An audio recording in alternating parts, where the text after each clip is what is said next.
You know what? Screw it. Let's just rank Helluva Boss Season 1.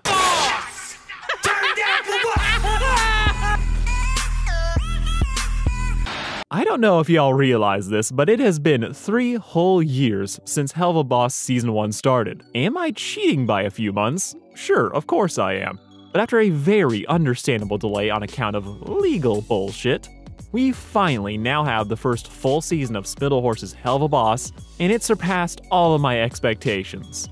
Though I think I'm legally obligated to say that since this show basically paid for my car. But from the animation to the comedy, everything about this show has been on point and has only gotten better as it's gone on. So what better way to celebrate the season wrapping up than by doing a reductive ranking video where I pit all the episodes against each other? I mean, come on, it's as Satan intended. This will be my personal thoughts and opinions based on which ones I enjoyed the most, as well as me playing catch up for all the episodes that I didn't get a chance to talk about, since, shockingly, I only started reviewing this show at like episode 4. If you disagree with this list, that's cool, though I will be silently judging you. And just to be clear, Helluva Boss hasn't really made a bad episode yet, so there's really no losers on this list. That said, Cherubs is by far the worst.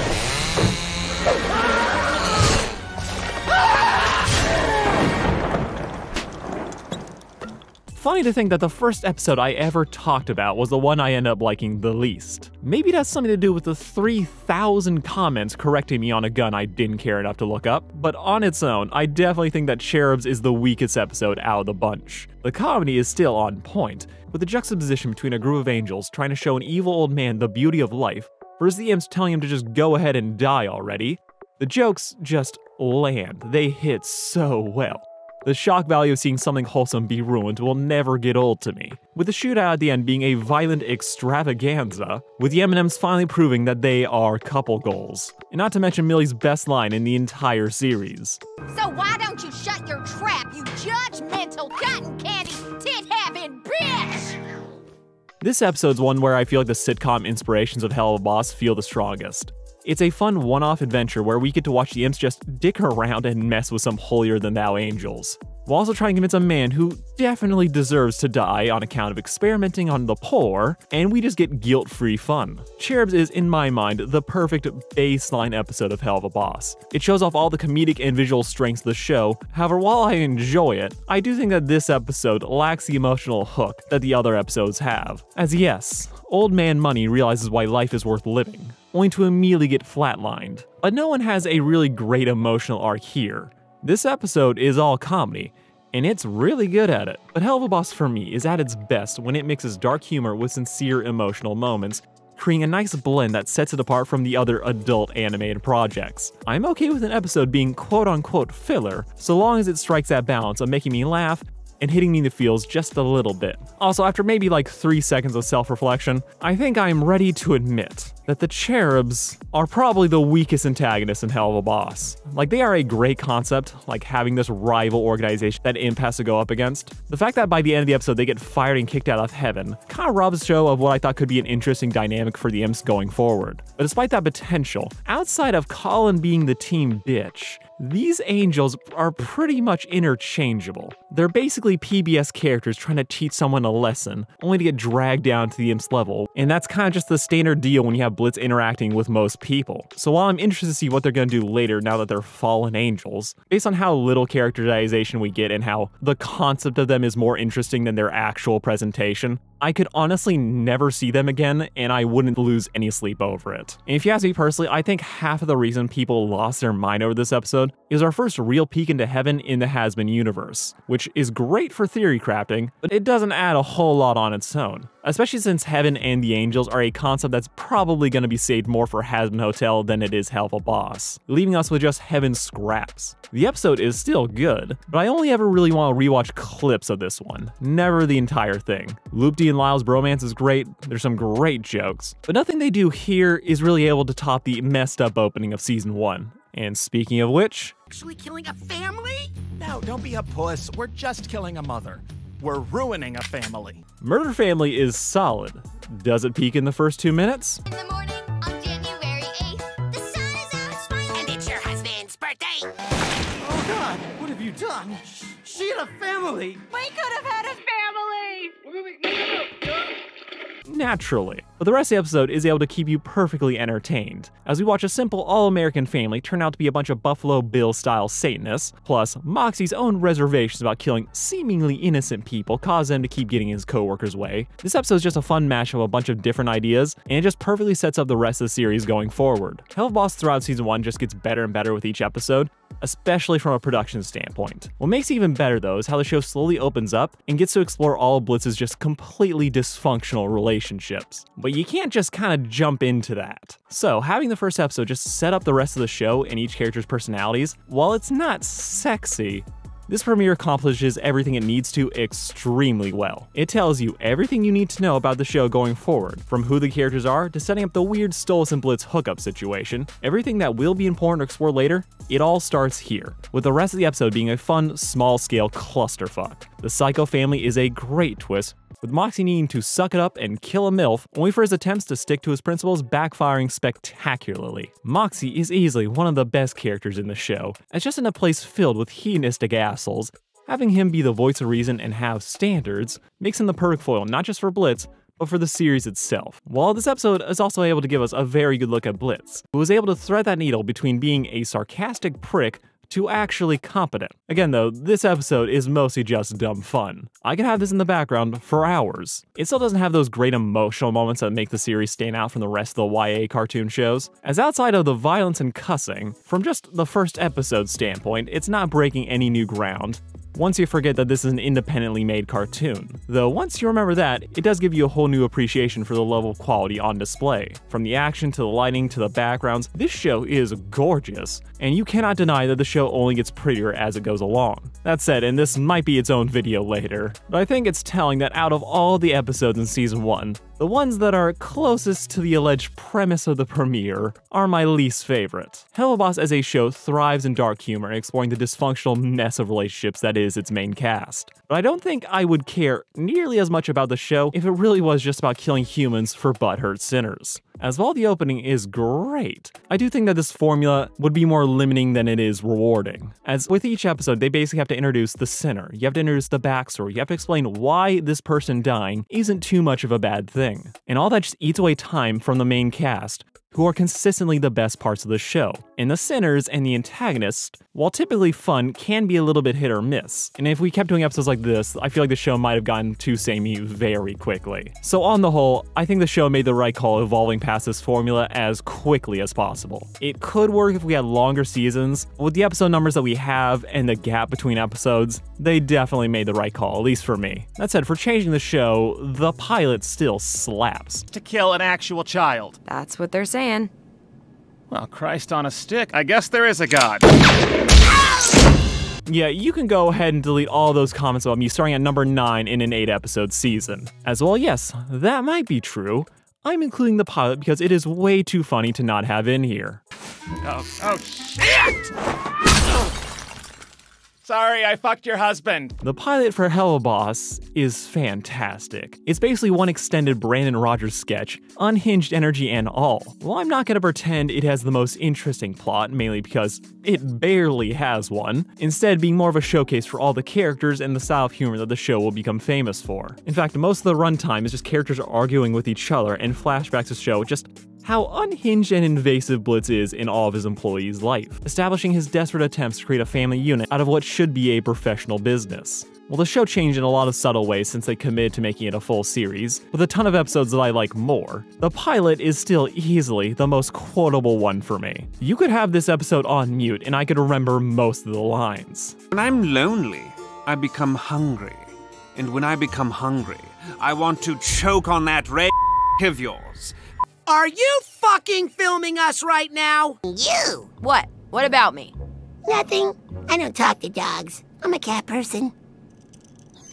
This pilot is so fucking funny, constantly catching you off guard in the best way possible. And this is gonna make someone's head explode, but I think as far as pilots go, I kinda like Helluva Boss's more than has-beens. As yes, Helluva Boss is coasting off of Has-Been's popularity and just general knowledge and world building, so it doesn't have to do as much work. However, if I were an executive and I was in charge of greenlighting a project and I can only pick one, Helluva Boss feels like it would be the safer bet. As from tone to the characters, it gives me a more complete and solid vibe for what the show would be. Has-Been has way more potential, but just like Charlie herself, you can tell that they're still figuring out what Has-Been could be, with their pilot being more of an origin story or episode 0 for the actual series, rather than a concrete look at what the average episode would look like. Helluva Boss may aim a lot lower, but it knows what it is and had me cackling from start to finish. Though if we're talking about the episode that fully sold me on the show, then we have to move to the next one on the list. No, never. I'd never do that. Never. Lululand was the moment I knew this show was gonna be something special. As yes, the pilot was hilarious, Murder Family kept the party going, but it was only with Lululand and seeing how Sol's actions have actual consequences, not just for his life but his daughter's as well, did I realize that they were really going to be doing more with this show. As at first, you really do think that Sol's is just abusing the book situation to force Blitz to have kinky sex with him, but episode 2 gives us a peek into his home situation and completely recontextualizes his character. Far from just a lustful rich asshole Blitz has to deal with, the man is both more and less than that. We discover that he has just poor impulse control with a one-track mind that blinds him to his daughter Octavia's misery. He wants to be a good father, he loves his daughter, but he ends up using her as an excuse just to get out of the house and away from his pissed off wife, with it taking him way too long to realize just how oblivious he's been and how hard he's been failing as a dad. Lululand does all of this while still keeping the unhinged humor and violence we've come to expect from the show, crafting a balance that truly makes this series stand out to me, turning the show from a positive diversion to something that I was actively waiting for the next episode for. And on top of that, we also got more hints to Bliss's past, his failed comedy career and his hatred for a certain robot, and the fact that we get to see just how weird and unhealthy Stolz and Blitz's relationship is, plus our first real look at Stella. You want to fuck this one too? Oh, of course. Love her. Octavia, though, is the character that really steals this episode. Her vulnerability and attempts at being a jaded, depressed teenager is just a winning combination, with the show perfectly capturing the happiness of her youth with her current misery. While we clown on Helluva Boss for how every character has trauma, the show is phenomenal at depicting teen anxiety and fear without it ever feeling excessive or miserable, leaving you instead with an intimate and relatable look at people struggling with things outside of their control. This episode is really good, and it completely changed my opinion of Helluva Boss. Hey, I'm what you need, I'm what you want, I got it all. Now this one was a nightmare to rank, as Queen Bee is really just a fun wrap-up party to season 1. If you told me this episode was solely created because they got Kesha, I would believe it, and it would be worth it. This whole episode is just one massive showcase for the insane talent for all the people behind Helluva Boss. From the animation to the background to the shifting colors that would do JoJo proud, Queen Bee is uncut fun, and while it may be a little self-indulgent, I can't help but love this thing. It's pure sugar and I've got the mother of sweet tooths. The entire Con Candy sequence is killer, bringing Vizzy-Pop's career full circle in the best way possible. Yet it also gives us a chance to look at Luna at peak angst, as we watch her struggle at a house party where she doesn't know anybody. It's just too relatable, but then it becomes triumphant as we watch her find her people with just a little bit of help from her dad, who was not taking the breakup well. This episode is just the cherry on top for the season. Did we need it? No. Was it everything we wanted? Hell yes. With my only real nitpick being is that Luna could have used a few more seconds to have just a clear moment to flip between wanting to leave and wanting to stay. And I literally just reviewed this episode. So if you want more of my input and thoughts, go check that out. But this episode is just good. Enough said. Now, to move on to the episodes that I think are actually great. Well, howdy. Now, depending on my mood, I think I could swap Harvest Moon and Queen Bee. That said, Harvest Moon right now is my number 4 pick for the season. Taking us down to Wrath to meet Millie's parents so that Moxie can be insecure, Harvest Moon is just a strong episode all around. From the introduction of the absolute menace that is Stryker, to Moxie's weird habit of getting fucked by sharks, this whole story is on point, with Stolz and Blitz's actions just finally coming to get them. From Stella hiring Stryker to the exhaustion Blitz feels at possibly just being Stolz's plaything, this episode doesn't have a weak link to drag it down. And like, yes, us being at Millie's hometown, surrounded by her family, by her amazing sister Sally Mae, only for the episode to completely revolve around Moxie can be a bit annoying. Though just like X's and O's, Millie's role in the story is fine, but her being the character in the main cast with the least amount of focus makes all these missed opportunities to really involve her kinda sting a little bit. The bear trap is still dumb as hell though, but on its own, Harvest Moon is solid. It is great. Moxie failing at every opportunity is as painful as it is hilarious, with the show taking a dark turn into actual violence and giving us some of the best tension in the series. As Stryker is just way too good in this episode, going from arrogant showboat one-upping Moxie to him nearly killing the man. The direction and art are all on point for this episode, elevating an already good story while also setting up what seemed to be the show's biggest menace yet. This is the episode that feels like it handled the transition from comedy to horror the best, while also never losing the ability to throw in some funnies. Harvest Moon is just too good. It earns this ending, even if Luna's intervention is a bit of a cop-out. The action more than makes up for it. The intrigue into Blitz's character is too good, and Millie going feral is still terrifying to this day. While I do think overall the episode is great, but it's really the next couple that truly elevate the series. Stupid, huh? I could work with stupid, daddy likey dummy. You know the kind of freaks up there who drool all over you. Nah, I changed my mind. Now, I was really debating which episode was going to be second and third, and while I personally love Spring Breakers because reasons, Truth Seekers is just the better episode. Early on, Blitz is depicted as kind of just the hazard that the rest of the imps have to deal with. But then Spring Break comes along, and it firmly puts us in his corner as we watch him compete against his baddie of an ex, Verosika Mayday. Imp has to kill more humans than the succubuses can bang, providing a dark, hilarious episode about our heroes killing teenagers over a parking space. And all while that's going on, our resident teen finally breaks the apathetic mold and shows some vulnerability of her own. Luna, for a while, was just kind of there. She didn't go on missions, she wasn't their tech support, and for a bit, it kind of felt like she was just fan art bait, as she really wasn't given anything to do. But then Spring Breakers happened, and suddenly we fully understood her character. We got to watch Luna actually struggle against Blitz for being too clingy, as she tries to assert her independence and crush on Vortex. This one episode immediately elevated Luna so astronomically that people tend to forget what she was like before this. Which just goes to show just how much of a difference one episode can make. Spring Breakers is compact, it is purposeful, it never lingers too long, it never goes too fast. Verosika is just a great antagonist. She's petty, but based on the context of how they broke up, you never feel like she's that unjustified in hating Blitz. Blitz and her, they are both being out of pocket, but that's what makes them trying to outdo each other just so much fun. We get a great montage of human Luna luring horny idiots to their deaths, with that being followed up by Vacate a Bone Town, a song that somehow, even with lyrics this silly, manages to be a seductive earworm. This is just an episode I always find myself coming back to, even though it is completely detached from the Stolz drama that I love. Spring Breakers shocked me, in how it was easily able to make me suddenly invested in the interpersonal drama that I had up until this point taken for granted. Millie going sicko mode was great, Moxie being plastered was hilarious, I love it all. Now for the episode that made me a believer.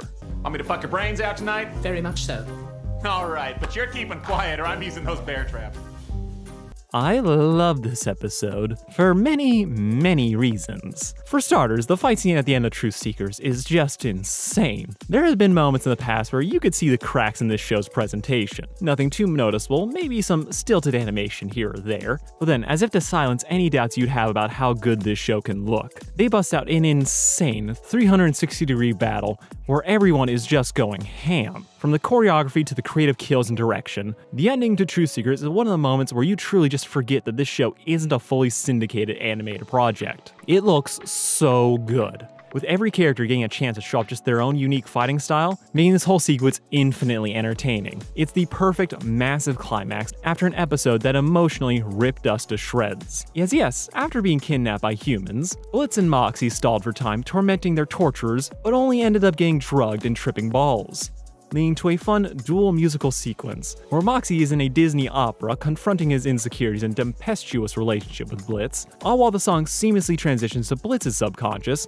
which is a gooey rock hellscape, where he is tormented by his past, haunted by all of his failed relationships and insecurities, while Moxie is moving towards self-improvement. Blitz's hallucination is just a showcase in just how not okay he really is. How part of the reason he is so annoying and intrusive towards his friends is that he is pushing them away before they have a chance to leave him, hoping to gain some control over when people leave him rather than take the chance and be vulnerable and to believe and trust those around him. Blitz is a bundle of self-hatred and insecurities masquerading as a person. Making the situation even more delicious is that part of him really does like Stolas. He craves affection, but feels small and insignificant and trapped by him as well. This whole episode is just a fascinating peek into who Blitz is as a person, while also completely changing how we see his ship with Stolas. As up until this point, we had no idea if he had anything other than tolerance for Stolas, only for Stolas to swoop in, save the day, in a crazy exorcism scene, with us seeing that just little bit of wonder and awe when Blitz sees Stolas clean house. This episode is phenomenal in how it raises the stakes of their relationship, brings Blitz and Moxie to a better place of understanding, while at the same time raising the bar for the show's animation and spectacle. They blew the roof off this joint, so it's fitting that the finale kept that momentum going and burnt it all to the ground. From the groin to the bust, in desire we trust in the house of Osmodia. Trumpet. Ozzy's is by far my favorite episode of season 1. Honestly, it might still be my favorite episode of the series. I watched this episode on repeat for days after it came out. Blitz was trying to stalk the imps on their anniversary, and accidentally ended up inviting Stolas on a date, where things they go so wrong. From Stolas desperately trying to make this date work, as he has lost all semblance of having a normal marriage with Stella, and is losing his daughter on weekends, leaving him alone in a big empty house, mourning how his relationship with Blitz isn't going as well as he would want it to be, and he has lost so much for it. Only for him to get the call, then buckle when he gets called out by the king of lust himself, Osmodius. Osmodius has big, toxic love energy. He is a horny Disney villain, and he steals the show alongside Fizz. House of Osmodius.